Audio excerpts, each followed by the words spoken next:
Hello dear students, the topic is Constituent Assembly and Framing of the Constitution of India. So, as we all know that Constituent Assembly was responsible for the framing of the Constitution of India, but it is important to analyze what the Constituent Assembly is all about, its role, its composition, and finally, was it really successful in providing a proper constitution for India. So, just to start with the introduction, we have a democratic system. People have got the right to devise their own system of governance without any outside interference. People enjoy the inalienable right to framing their own constitution. A constitution more suited to that country's people's views, goals, and aspirations. Generally, the task of framing the constitution of a sovereign democratic nation is performed by a representative body of the country's people. Now, such a body, elected by the people for the purpose of considering and adopting a constitution, is known as the Constituent Assembly. Now, with this brief introduction on what exactly is a Constituent Assembly, we can move on to background of Constituent Assembly of India. So the Constituent Assembly of India, it was elected to write the Constitution of India and served as its first parliament as an independent nation. The idea of a Constituent Assembly, it was first proposed in 1934 by Anand Roy. It was set up as a result of negotiations between the leaders of Indian independence movement and the members of the British Cabinet Mission.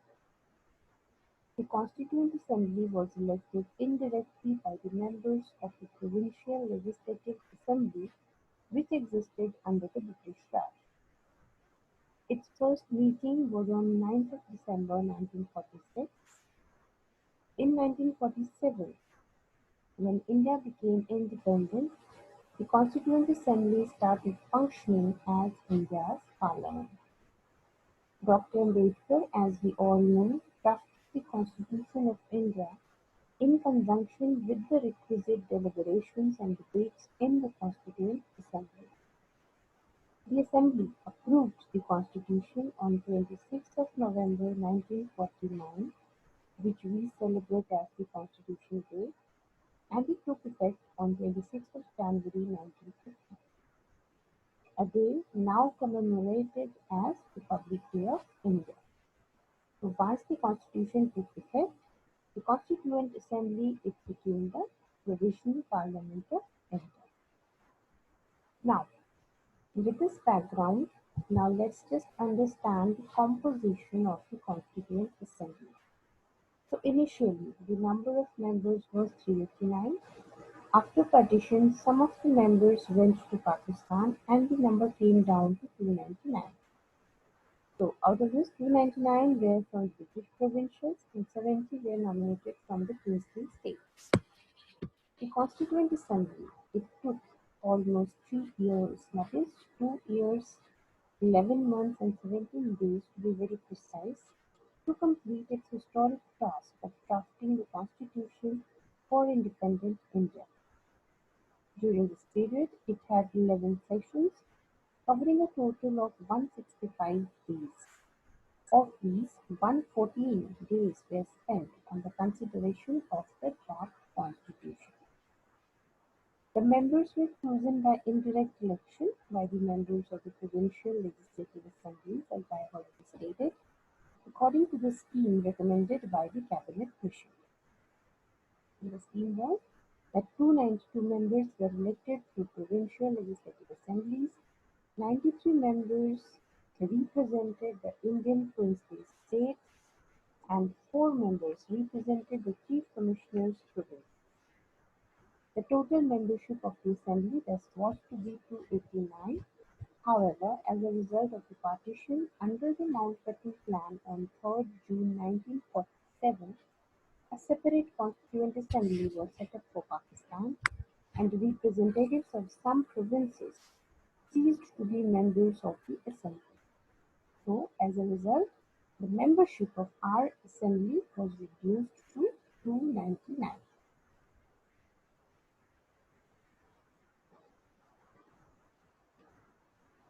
Now, Dr. Sachidanand Sinha, he was the first temporary chairman of the Constituent Assembly.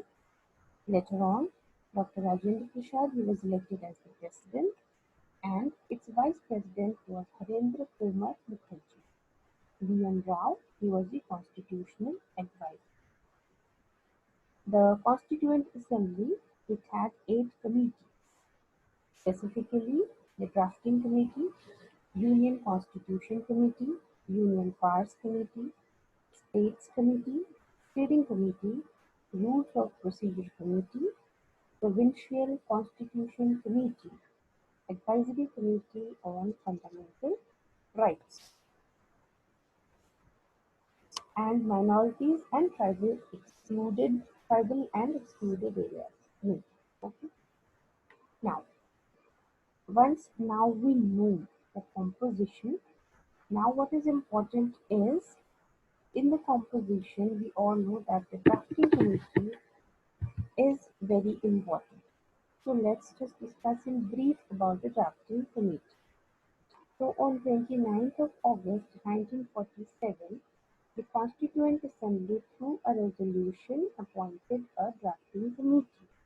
The purpose was to, as we can quote this thing, to scrutinize the draft of the text of the Constitution of India appeared by Constitutional Advisor, giving effect to the decisions already taken in the Assembly and including all matters which are ancillary thereto or which has to be provided in such a constitution, and to submit to the Assembly for consideration the text of the draft constitution as revised by the committee. Now this drafting committee, it had 7 members, namely L.R.D. Krishnaswamy Iyer, N. Gopalaswamy, B.R. Ambedkar, A.M. Munshi, Muhammad Sadullah, B.L. Mitter, and D.P. Khaitan. At its meeting on 30th August 1947, the drafting committee elected B.R. Ambedkar as its chairman.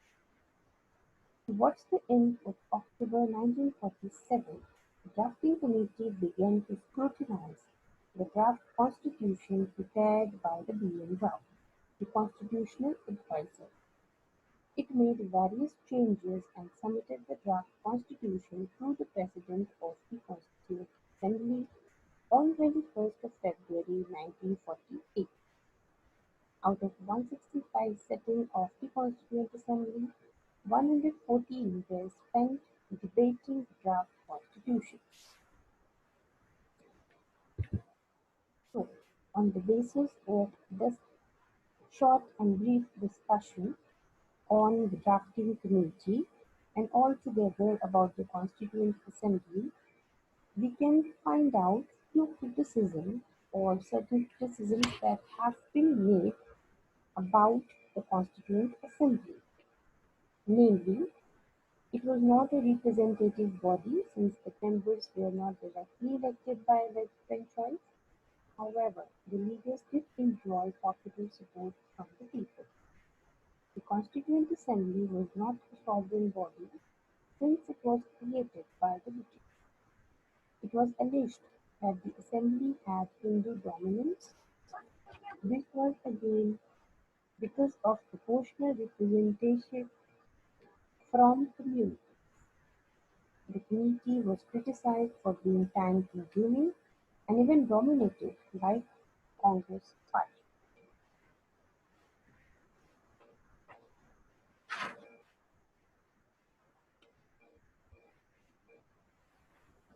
So these are certain points of criticism that have been made over the times about the Constituent Assembly, but have some important facts despite the criticism about the Constituent Assembly. So let's just discuss the important facts that Assembly first met on 19th December 1946. The Objectives Resolution was unanimously adopted on 22nd January 1947, and this Objectives Resolution it became the preamble to the new Constitution. On 13th December, Jawaharlal Nehru he moved the Objectives Resolution. The national flag of the Union it was adopted on 2nd of July 1947. On 24th January 1950, Jana Gana Mana was adopted as the national anthem. The final document had 22 parts, 395 articles, and 8 schedules. The draft was published in January 1948, and the country's people were asked for their feedback and inputs within 8 months. The last session was held during 14 to 26th of November 1949. The Constitution was passed and adopted by the Assembly on 26 November 1949, and it came into force on 26th of January 1950. And that is how we celebrate our Republic Day. So, on this basis, as we have now discussed the most important facts, the composition, the background, and in fact the criticism also of Constituent Assembly, we can now conclude that the Constitution has to deal not only with the structure of government but also with how communities relate to the structure as well as other critical social issues. Objectives of constitution building, other than the production of a new document, are many, like reconciliation among conflicting groups, strengthening national unity, empowering the people, and preparing them for participation in public affairs, and the exercise and protection of their rights, elaborating national goals and values, broadening the agenda for change, promoting knowledge and respect for principles of constitutionalism, and enhancing the legitimacy of the government and the Constitution. So therefore, the Constituent Assembly it played a very crucial role in analyzing and finalizing and finally providing India with a constitution on which we are really proud of.